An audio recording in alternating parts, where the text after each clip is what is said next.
Hello, Grant here with Serenity Financial Coaching. I've seen all over the internet parents posting videos of are you smarter than like a fourth grader based off their kids' homeschooling game. And thanks to my kids, I also have come up with my own game show today called Has Anyone Been Listening to Me? Inspiration mostly comes from my 3-year-old who seems to be listening to me less and less every single week that goes by. And so I got some questions for you to answer today. And if you've been reading my writings, if you've ever gone to my talks or read my emails, a lot of these questions I bet you can answer. But game shows are boring without a host. And with these social distancing, like who am I going to invite over to be a part of my game show? So I got Rona, the unicorn here. Granted, we are less than 6 feet apart, but my 5-year-old is the expert on all things unicorns, and she assured me that unicorns are completely exempt from social distancing. So Rona is going to tell me when the time is up. All right, so let's start this game show. Has anyone been listening to their financial coach? Just for good fun. Okay. Question number 1. When was the first market bubble? A. From 1634 to 1637 over a tulip crisis, like the flower, the tulip. 1929, the Wall Street crash that caused the Great Depression. The dot-com bubble of 2000. And the housing bubble of 2007 and 2008. Rona, start my timer. Well, if you read some of my articles, you would know that I mentioned in one of my articles that the first housing bubble was over almost 400 years ago. And yes, so it's 1634 tulip crisis. Coronavirus is not the only thing to cause weird things in the world. We have had a market crisis from tulips. And the reason I throw this question is weird things happen and we can overcome them. This isn't the first weird thing to happen to the economy. Granted, it's kind of unprecedented, but just as you look at these examples I give you, these were all unprecedented at the time. And people have overcome them, moved on, and prospered. During good economic times, everyone talks about the big, beautiful U.S. economy. But then the second something bad happens, they talk about that same economy as if it's a house of cards just ready to fall over. And there is some resiliency built into the system. Okay? All of these are market crisis, economic crisis that people got through.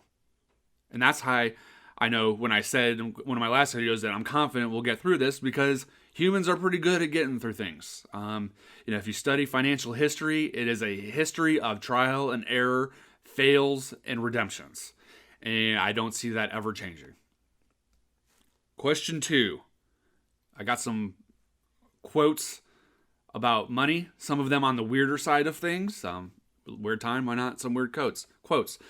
And so I want you to pick which one I disagree with the most, the one that I agree with the least. So you have to do some critical thinking on these. If you haven't read my articles, you might not know the answer to this one. And you're not going to miss out on the grand prize of nothing. A. Money is like the opposite of weather. Nobody talks about it, but everybody does something about it. 2. Or B. Safest way to double your money is to fold it over and put it in your pocket. C. Money was never a big motivation for me, except as a way to keep score. The real excitement is playing the game. I'm not going to tell you who said that, but you can look it up if you want. And D. Anyone who lives within their means suffers from a lack of imagination. Rona, start my timer.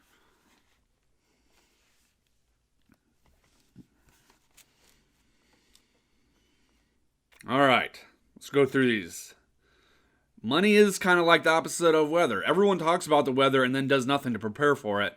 Nobody talks about money and does something about it. It might not be the right things, but people are always doing something about money. And the thing that's interesting with money is every single person interacts with money. You can't escape it in the modern day era. But yet it's still one of the most taboo subjects to talk about. So I do agree with this quote to quite a bit. So that is not the correct answer. Safest way to double down your money is to fold it over and put it in your pocket.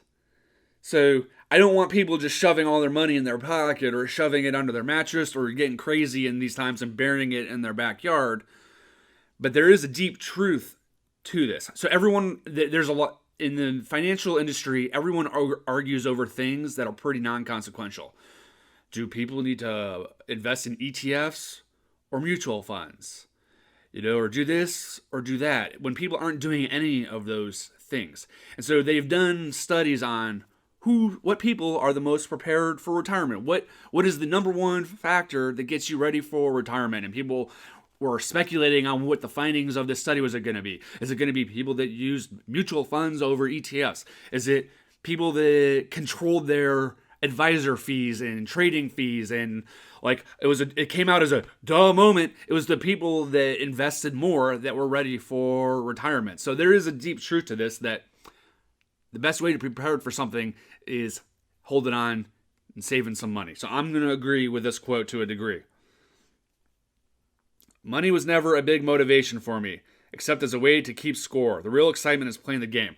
I don't even really understand this quote, to be honest with you.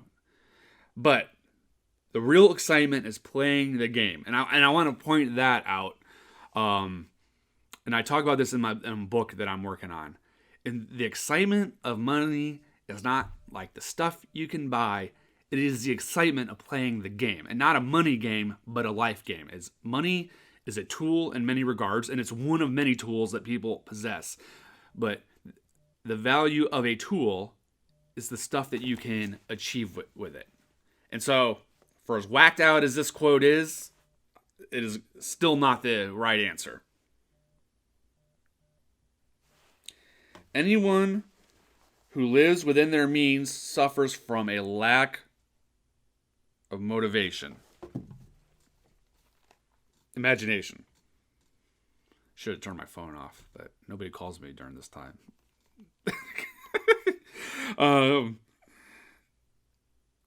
This is whacked out crazy. This is part of the problem with people. This is the answer. This is the one I don't agree with. It says, anyone who lives within their means suffers from lack of imagination. And I will turn the quote around and say, anyone who can't do things that they want to do or accomplish within their means, they're the ones that suffer from a lack of imagination. And I wrote an article or an email, I can't remember which one it was, about a bass ski. It was on a television show. Not everyone can afford a yacht, but some rednecks built a bass ski. They took a used jet ski and a john boat and made it into a bass ski, where they could use their jet ski and go bass fishing. So, just about anyone can afford a boat on a budget. It just might not be the yacht, but it got them out onto the water. And so what I tell people a lot is sometimes you just need a little more imagination. Everyone thinks they need more money to accomplish the things that they want to do in life, but sometimes it's not a money thing, it's an imagination thing. Figure out how to do what you want to do. You might have to alter it a bit, but figure out what you want to do in the budget that you have. So I'm going to debunk that quote, that's just whacked out. Number 3, what's people's biggest problem with money? Is it debt? Lack of savings? They ask too much of their money? Or marriage money fights? Rona, start my timer. All right. Rona said time's up. I would say it's people ask too much of their money. They ascribe certain things to money that money cannot ascribe to. Purpose, fulfillment, joy, peace, those things all can't come from money, especially alone. A lot of people ask way too much of their money, and they try to fill voids that money just was never meant to fill. And so then that starts the whole process of, okay, this isn't working, so I just need more of it. And then and if money can't fill it, well, then you'll always be going for more because you'll think just a little bit more is going to be what it takes. And so to answer that one, I think people's biggest problem, kind of the stem of all those other problems I said, is people are expecting money to do way too much in their life when they need to be searching for those things in other ways. Question 4. What causes markets and economies to fluctuate? Is it good news, bad news, expectation, or who the heck knows? Rona, start my timer.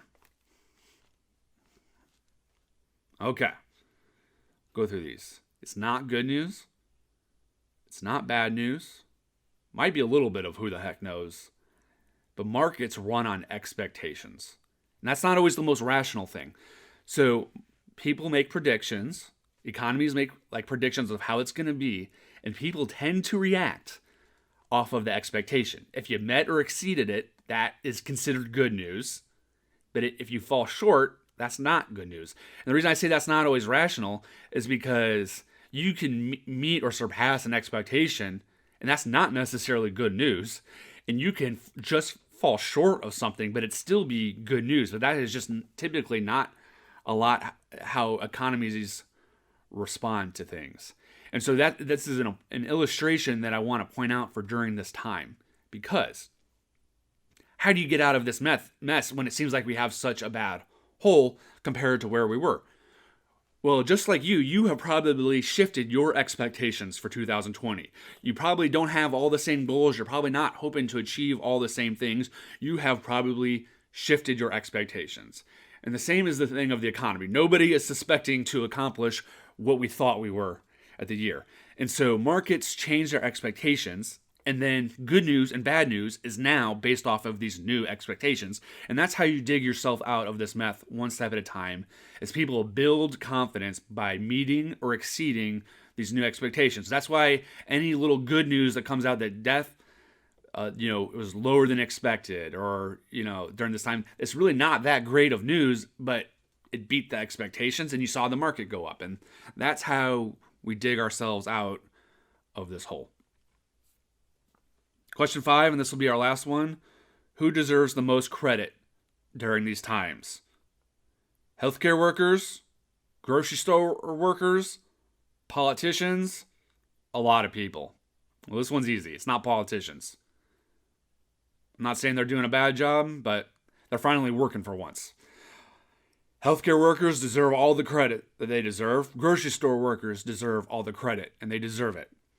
But there are a lot of other people, too, that have really stepped up. And one of the things that people don't talk about is all the business owners that have closed their business and are losing money. They did it voluntarily, and they're really not complaining about it. And they've been given a tough hand to deal with.